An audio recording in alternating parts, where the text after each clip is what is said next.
ഞാനിന്നിവിടെ കുറച്ച് പുളി കിട്ടിയിട്ടുണ്ട്. അപ്പോൾ ആ പുളി ഇങ്ങനെ തോട് കളഞ്ഞ് റെഡിയാക്കി വെയിലത്ത് വെച്ച് ഉണക്കി എടുത്ത് അതിൻ്റെ കുരു കളഞ്ഞ് ഇടിച്ചിട്ട് ഉപ്പിട്ട് ഇടിച്ച് ചാണയാക്കി വെയിലത്തിട്ട് ഉണക്കി വെക്കണം. എന്നാൽ എത്ര വർഷം ഇരുന്നാലും കേടുവരില്ല. അതാണ് അതിൻ്റെ പ്രത്യേകത.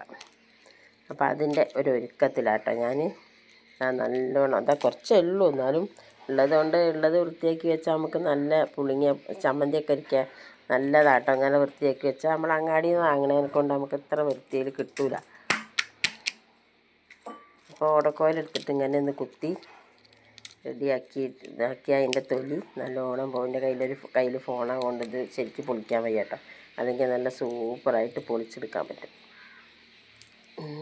കുരുക്കെ കളഞ്ഞ് ഉണങ്ങിയിട്ടത് ഇങ്ങനെ വെയിലത്തൊന്ന് വെക്കും. എന്നിട്ട് നല്ലോണം ഉണങ്ങുമ്പോൾ നമുക്ക് കൈമ ഒട്ടി പിടിക്കില്ല.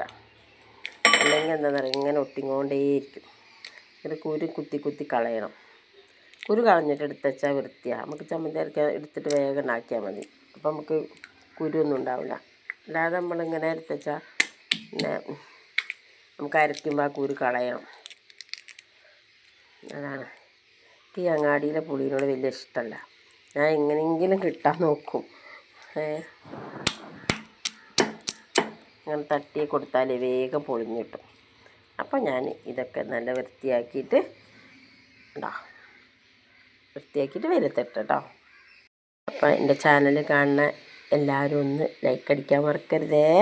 പുതിയതായിട്ട് കാണുന്നവരൊക്കെ ഒന്ന് സബ്സ്ക്രൈബ് ചെയ്യാനും മറക്കരുത് കേട്ടോ.